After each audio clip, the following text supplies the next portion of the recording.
So this gene key 20 has fucking done me in. It has reinvented me. It has like killed me. Not to be dramatic, but it's killed me. I read it and I'm like, I don't know what the fuck this means. And I just like listen to Richard Rudd and I'm like, I have no idea what this means. Like, it makes no fucking sense to me. I'm done. Oh, and that's the teaching. That's the teaching. Gene Key 20 is about the gnosis, the revelation that comes through experience, the truth that you're willing to tell yourself that gets you in congruence with your soul. I don't know about you, but this eclipse, this past eclipse, was just a mother of an eclipse. The powerful mother of an eclipse. It rearranged things. I feel like even physiologically, I am super different. My body is different. It's showing up in that I am sleeping a lot. And I normally, what's been my pattern is that I was waking up with anxiety. And I'm no longer doing that.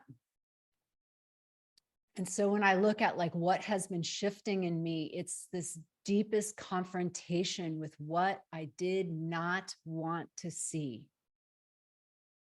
Thank Goddess for the eclipse. Thank Goddess for the dark goddesses, right? She just shoves stuff right in front of your face and it is not negotiable.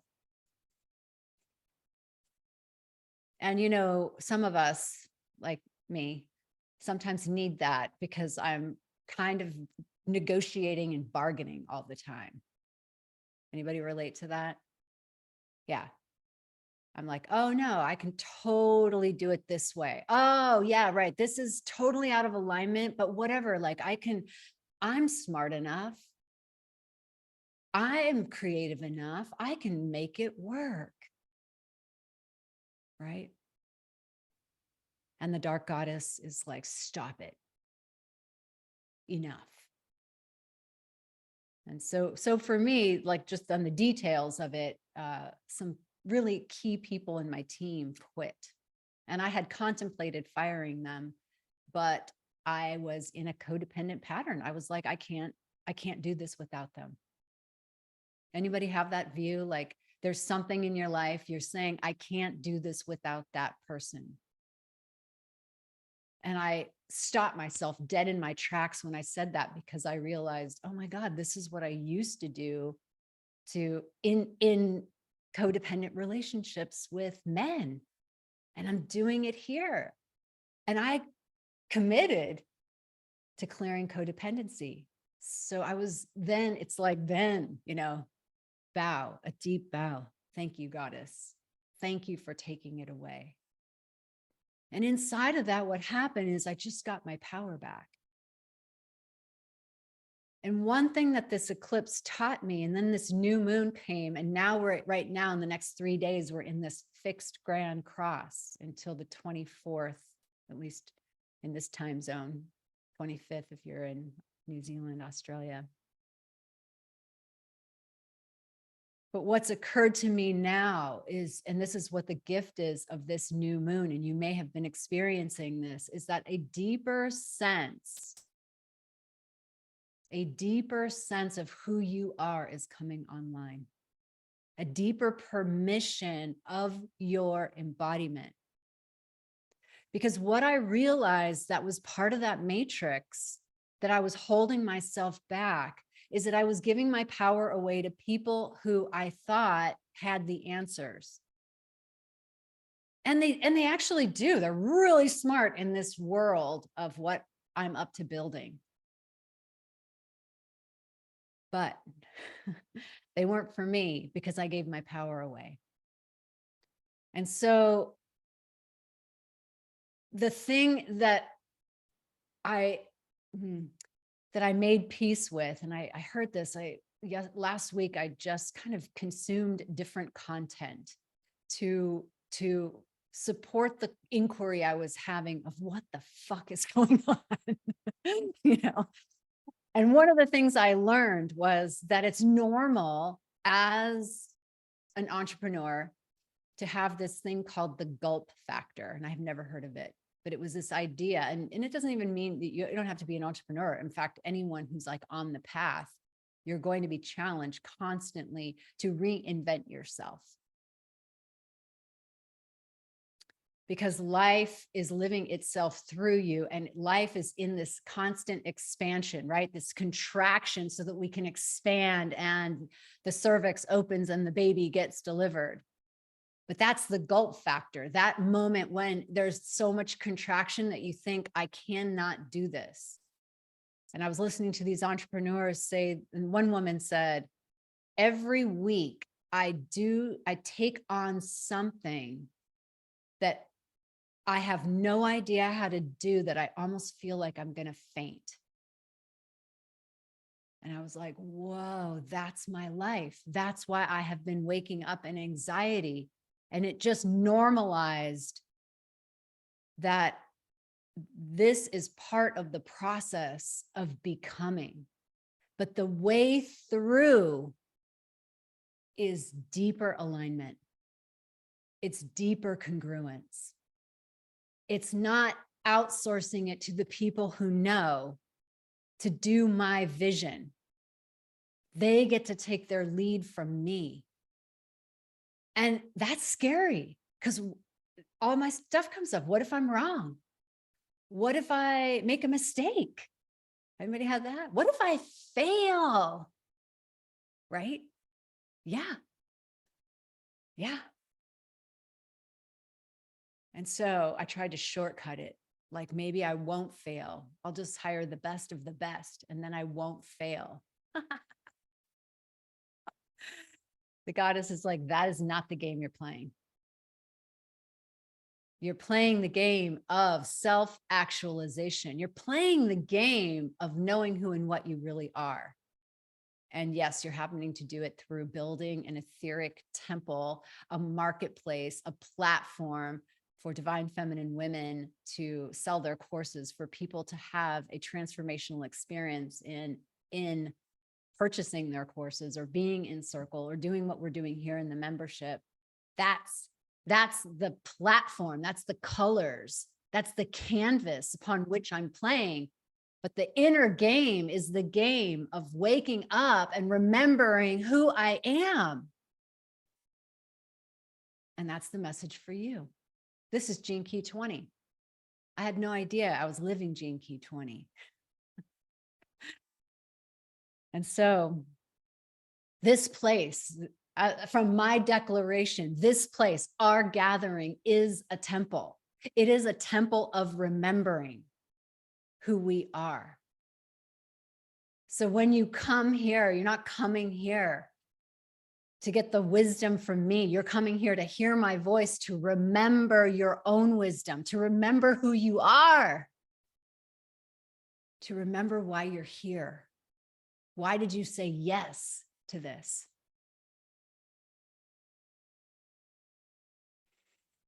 So I believe that a radical transformation is underway.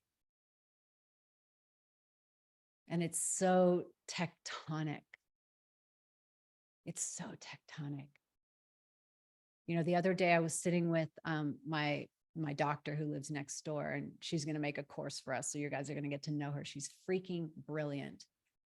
And she was telling me about the upcoming elections in the United States in 2022. And she was revealing just some of the corruption and the politics. And I'm not going to go into that, but it really bothered me to hear that, and to all of a sudden I got a picture of the world in that thinking. From that mindset, I got a picture of the world, and I became scared. And when I become scared, I get like, okay, we're going to fucking do something about this. And, I get on it.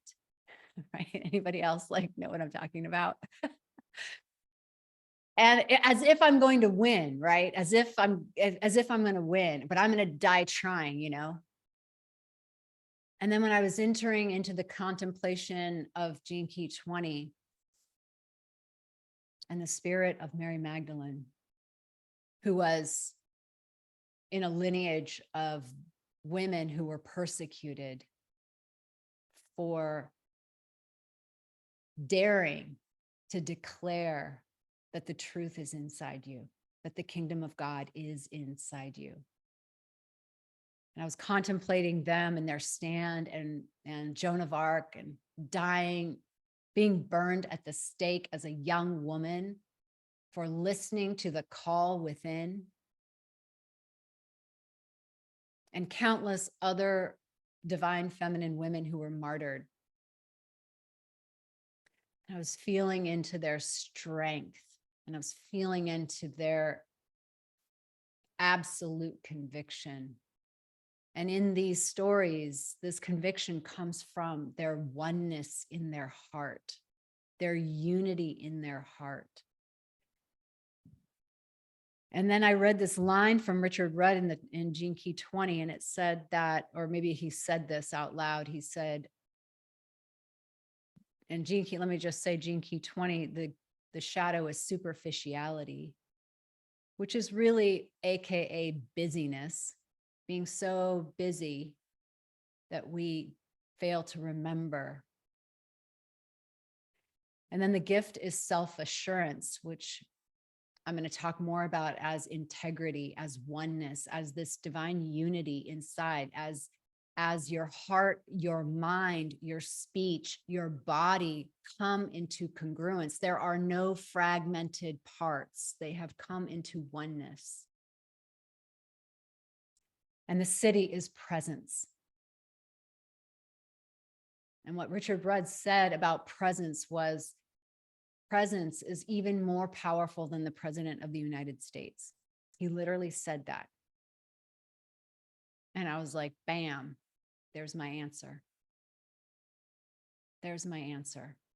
And it's not a spiritual bypass, because presence will ask us through way woo way, action without action, that taking the step based on your conviction where you just can't not take it. You will act, but it won't come from an idea, a political idea in your head. It will come from the oneness in your heart.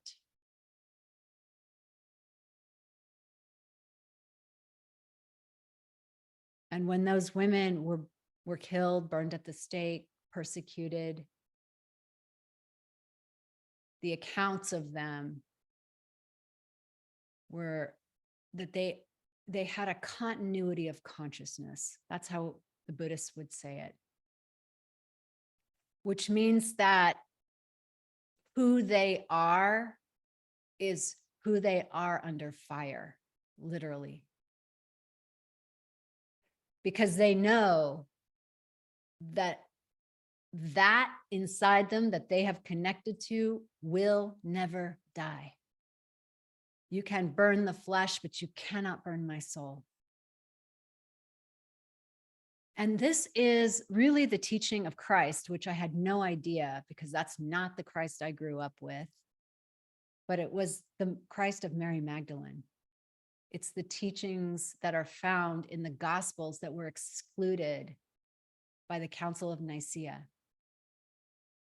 I think it was 324, where they got together in the Pope Constantine, and they decided what got into the Bible and what was left out. And what was left out were things that are now revealed as what we call the Gnostic Gospels. They weren't called that then, but we are naming them as Gnostic Gospels, because what Gnosis means, and I looked it up because I wanted to get the richer transmission.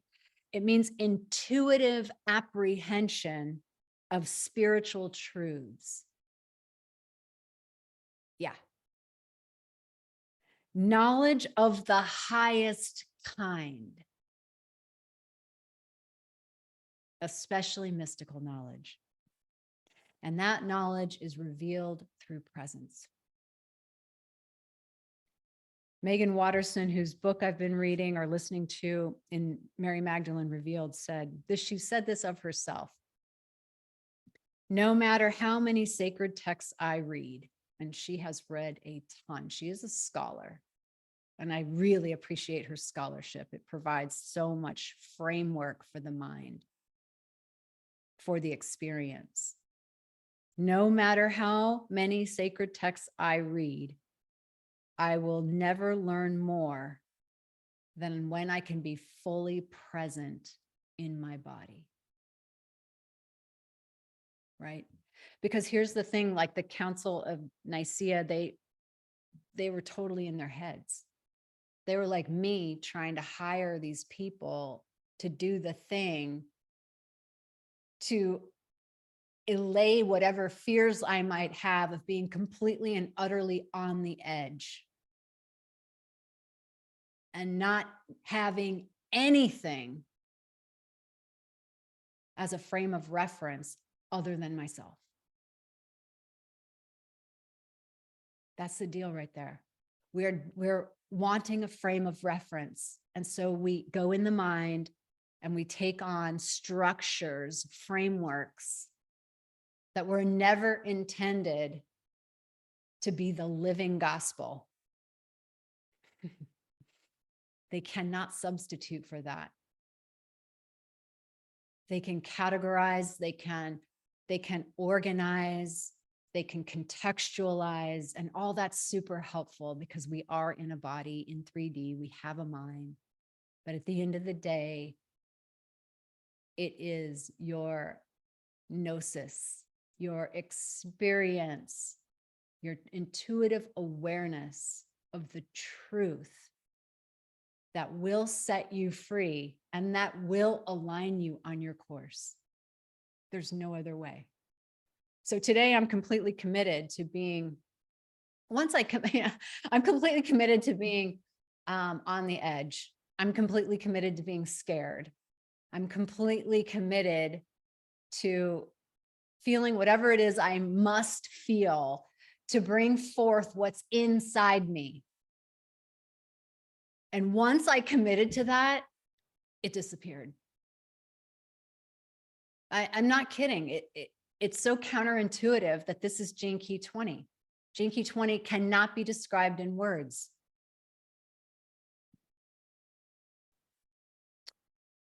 So from one of the Gnostic texts called The Thunder Perfect Mind. I freaking love that. How could anyone leave the thunder perfect mind out of the Bible? I mean, that's just like, why would you do that?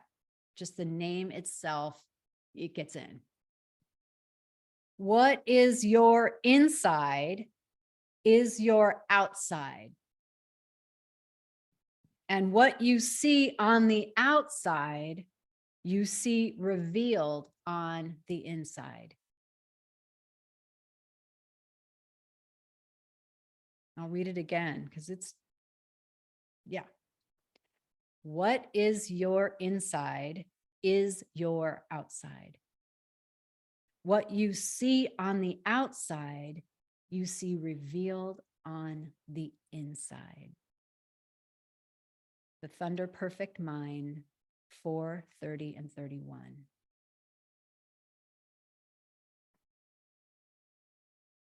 You know, and just like the Tibetan Book of the Dead, these texts are written in code.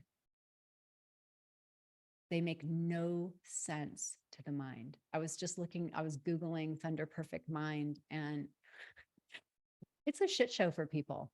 They're just like, oh, it's paradox. It says this and that, and blah, blah, blah. Some people are like, it's not even a Gnostic text and all this stuff because they can't understand it. And Andrew Holochek, who has done massive study on the Tibetan Book of the Dead, says that the Tibetan Book of the Dead is the exact same way. It is, in fact, Trungpa Rinpoche told people, like, don't even read it. Like, like it'll just confuse you. Don't read it. Especially don't read it to a dying person because it's going to be like messing up their journey. But it's a magical text. It's code. You cannot enter in through the eye of reason or the eye of the flesh. You must enter in through the eye of contemplation. In other words, you must enter in through the divine feminine. You must enter in through Gnosis. Gene Key 20 is contemplation. It is not words. It is not the mind. It is not the flesh. It is contemplation.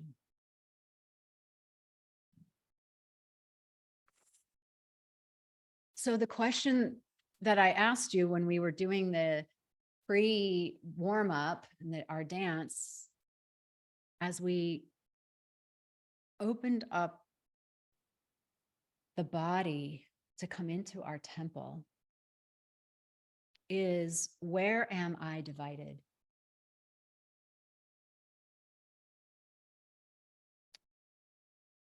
So if we really tune into ourselves, and when we ask that question, we descend, because the way of the feminine is a descent.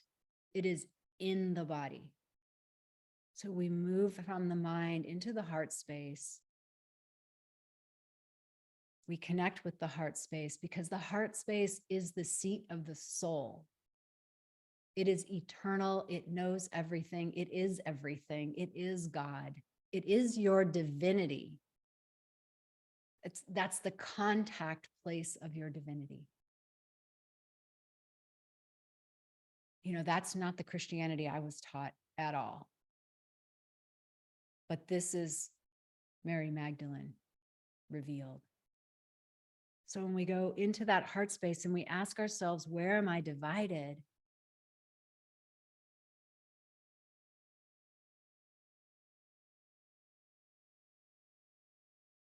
We might do an action. We might move in a different way. The question itself will reveal itself over and over through your embodiment, through pictures in your mind, through an awareness of something. Because our work here to be 100% human and 100% divine is to heal the division inside of us. And so Gene Key 20, when I read self-assurance, the gift frequency that is the pathway to presence, it is this congruence, it's this integrity. It's no division, where thoughts and words and heart and embodiment and the way you move and feel through the world is congruent. It's one thing.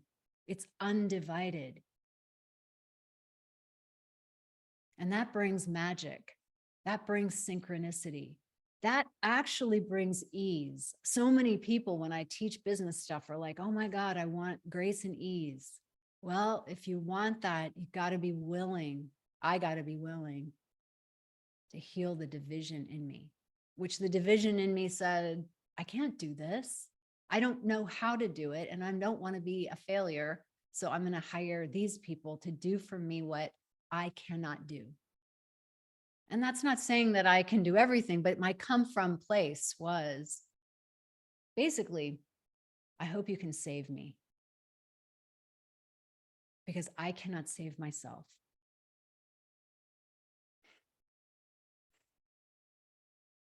And so when I come back to unity, that there's no need to be saved. When I come back to my heart center, that this is the ride, this is the journey, and it will have its twists and turns, and I get to be unattached. My drishti is set forward, and I also hold it lightly as I move, as I reinvent myself, as I know who I am. I reinvent myself. When we're living in this change of an age and everything is changing, all the rules are changing, there's still parts of us, there's a part of me that wants to hold on to how it was done because it's known. And yet, learning a framework from the past might invite you at some point to innovate, to bring in your own style. That's for Karen, Gene Key 8, to bring in your own style. Your own sacred rebel. Gene key 8. Robin's here too. That's her gene key. To bring in your own sacred rebel. That is the gulp factor. It's scary because you can look around and there are no frames of reference.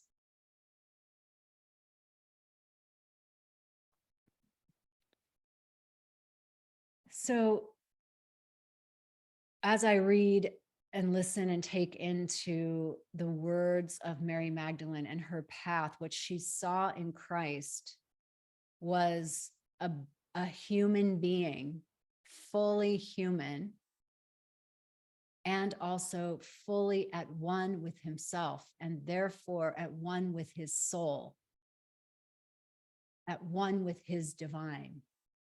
That's the path of the Buddha as well. The Christian path is the path of love. The Buddhist path is the path of wisdom. And so the message, as I come back to my own sense of oneness, my own sense of purpose, my own congruence, I feel both wisdom and love. Skillful means when I'm integrated, I act with skillful means. That means that I do the thing that's called for in the moment. It's not like right or wrong. It's what's needed in the moment because I'm in my body listening. That's wisdom.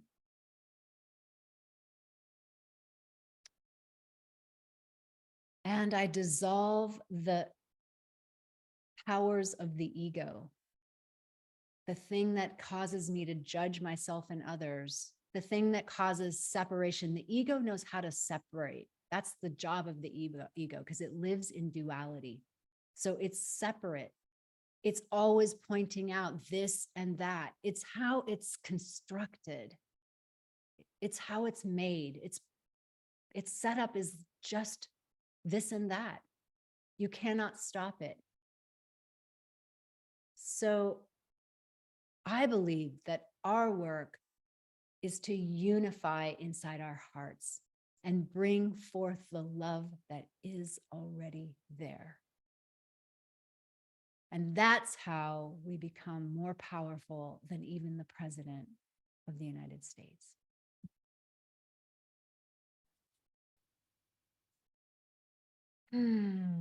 So this is not really a message about being perfect.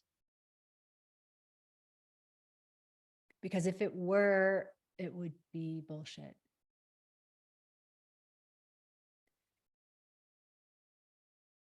It's really about remembering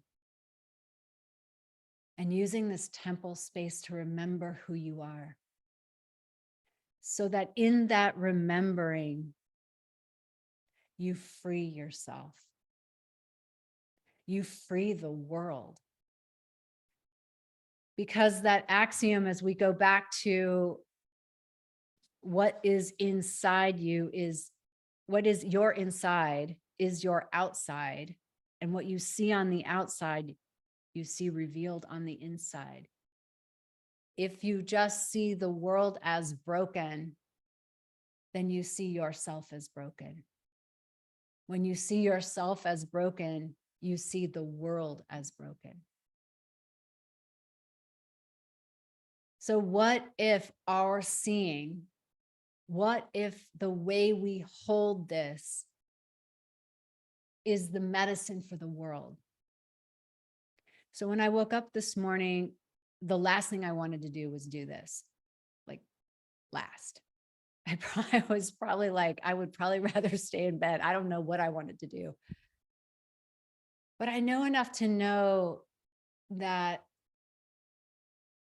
that's just an invitation to surrender even deeper.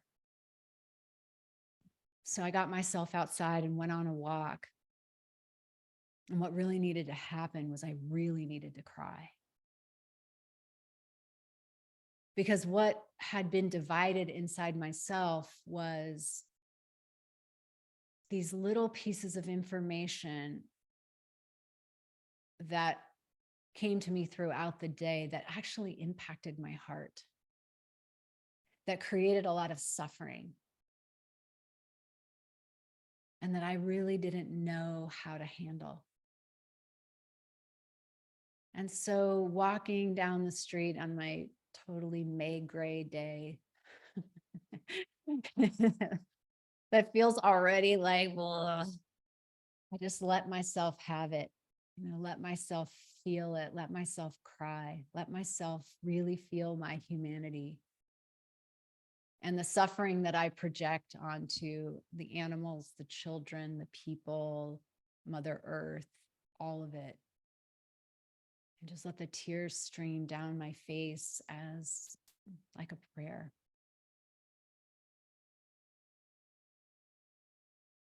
And then by the time I looped back and was coming back, I noticed that I wasn't crying anymore. I noticed that something had been resolved. Something had been like what was on the outside had been taken in to my heart and unified, purified through my love.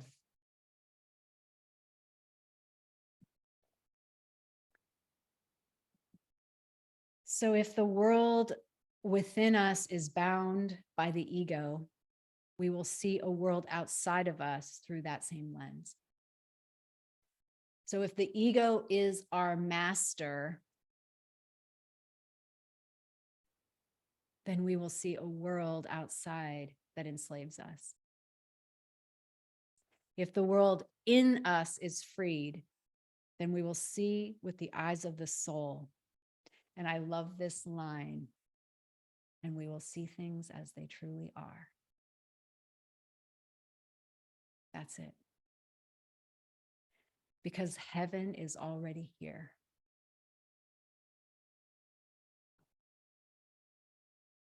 And so for awakened women on a spiritual path, here to bring the divine feminine, that's what we get to unify through our bodies, not leaving our bodies. Inside of our bodies, knowing that heaven is already here. And if I have eyes to see and ears to hear, I will see it.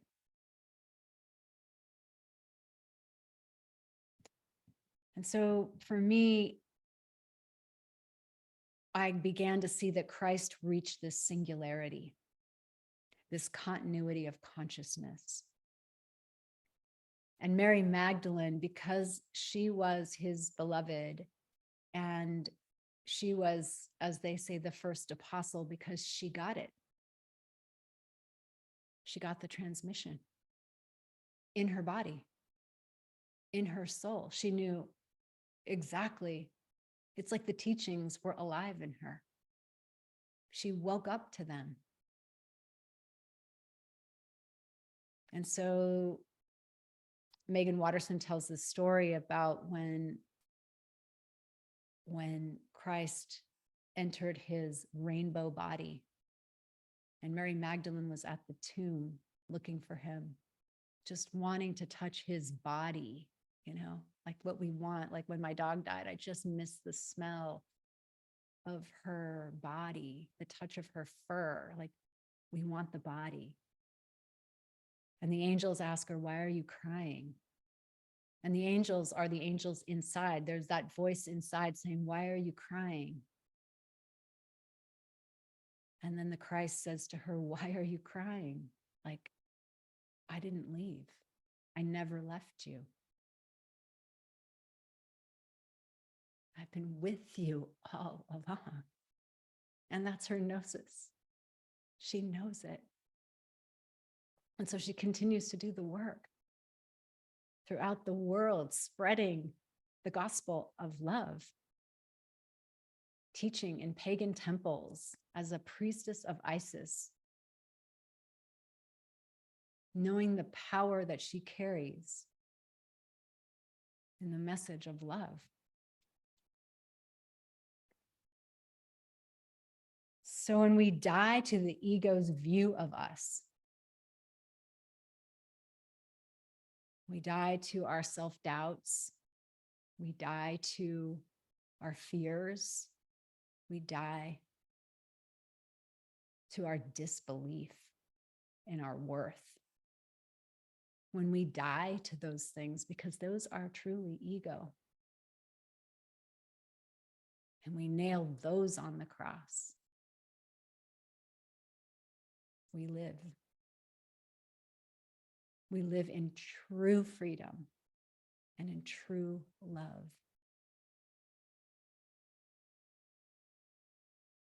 So just breathe that in.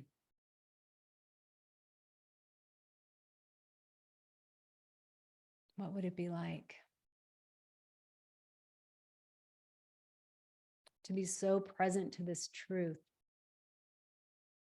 that everything is in alignment for you, and the world reflects that alignment? You receive magic and serendipity and indeed miracles, because the world is simply reflecting back the truth of who you are.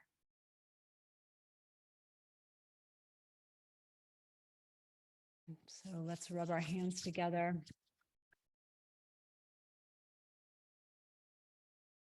And bring them into prayer pose, bowing our heads in such humility and in purity to our soul. And let's gather all the positive energy we have generated here and dedicate it to the merits. May all beings benefit from the merits of our efforts. Namaste.